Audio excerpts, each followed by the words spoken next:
Hello YouTube, the Zen Trekker here, checking in after my first week of CDL truck driving school.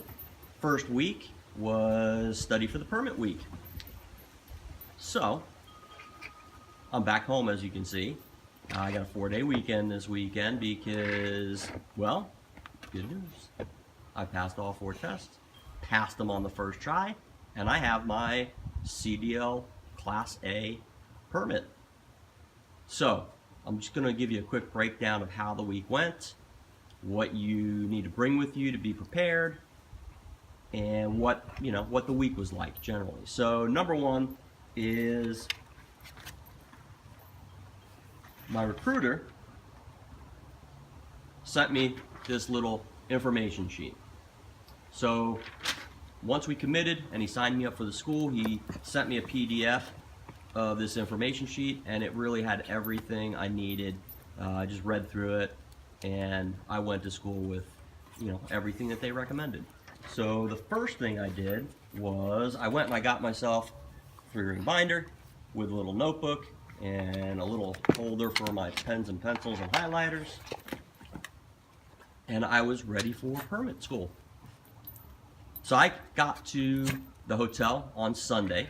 We were staying at a Motel 6. Swift put us up. I think we have to pay them back at some point when we get hired. They take like a small amount of money out of your paycheck to pay back for the hotel and the school. But for the time being, they're putting us up in the hotel. It was a basic hotel, Motel 6, but clean, comfortable. Bathrooms were clean, the mattresses were clean. I did check the corners of the mattresses, checking for bed bugs. All the rooms had a refrigerator and a microwave and a little pantry area where you can store some food items. So you had all the basics that you needed, and it was comfortable. I have no complaints. They put you in a room with a roommate.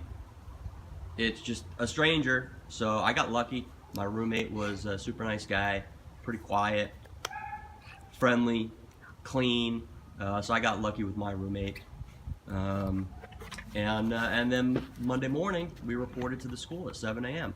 So the first thing they do when you get to school is the head of the whole school came in and he gave us a little pep talk. And basically what he said, and I found it to be absolutely true, he said, we're going to give you everything you need to pass the test. We're not going to hold your hand. The rest is up to you. And that's exactly what they did. Basically, what the school consisted of was our instructor giving us pamphlets with questions on each section of the test, giving us time to look up the answers in the DMV handbook, and then she would come back later and we would go over all the questions and answers. And that went on for 2.5 days. First, we started with the air brakes on day 1 on Monday. The end of the day Monday, we started on the combination vehicles test, and that continued into Tuesday. After we finished working on combination vehicles, we moved on to general knowledge, which is the test with the most questions. When we finished general knowledge, she gave us some practice tests without answers or without any instructions on where to find the answers. They were just intended as practice tests.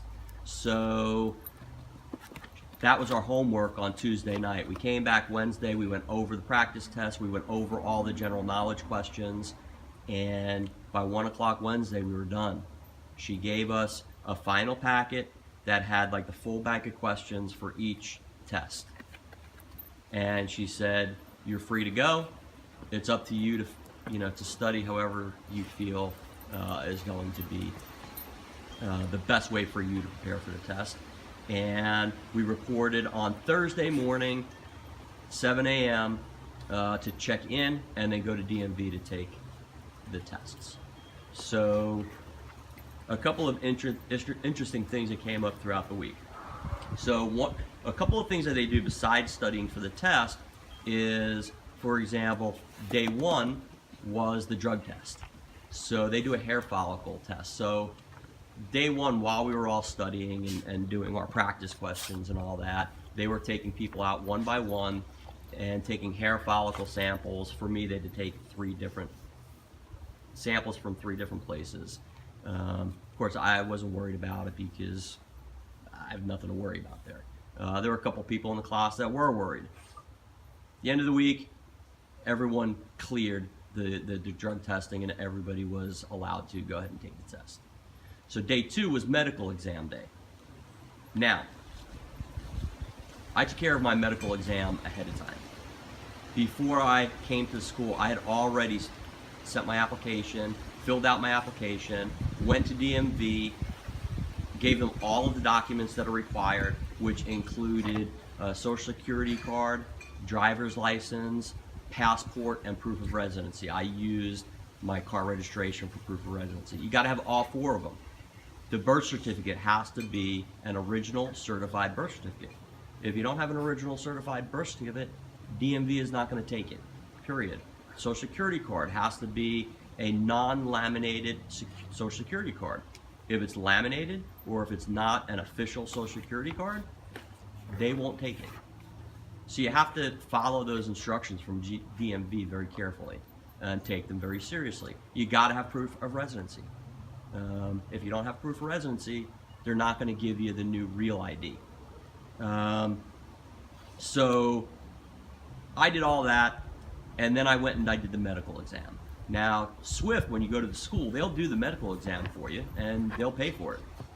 But I had heard through like YouTube videos and social media that a lot of people get sent home as a result of not passing and not being cleared through the medical exam. So I wanted to take care of that ahead of time. I went to a US Health Works because my personal insurance doesn't cover that type of exam. So I went to a US Health Works. They do it for $99. At the end of the day, it was well worth the $99 to do it ahead of time because I had no stress. Once I had it done, I was good to go, and I could just focus on studying at the school. So the medical exam is it's a big deal. That Tuesday at school, when we were doing our studying throughout the day, they were taking everyone else out one by one for the medical exam. So we started Tuesday with 20 students. By the end of the day on Tuesday, we were down to 12. 8 of the students got sent home, including my roommate. They got sent home for things like high blood pressure. If your blood pressure is over 140 over 90, they don't clear you, they send you home. If you have symptoms that seem to indicate the possibility of diabetes down the line, they won't clear you, they send you home. My roommate had a cataract in one of his eyes. They failed him and he was sent home. So of course, on Wednesday I got my new roommate. What's up, Tommy? Tommy moved into my room, and again, I got lucky. He was a super nice guy, very clean, very friendly. So I got lucky again. Actually, we're going to try and room together next week when we come back on Monday night. So Tuesday, medical exam, keep studying. We're down at 12. So Wednesday comes, we spend the day studying. By Thursday morning, we were down to 9.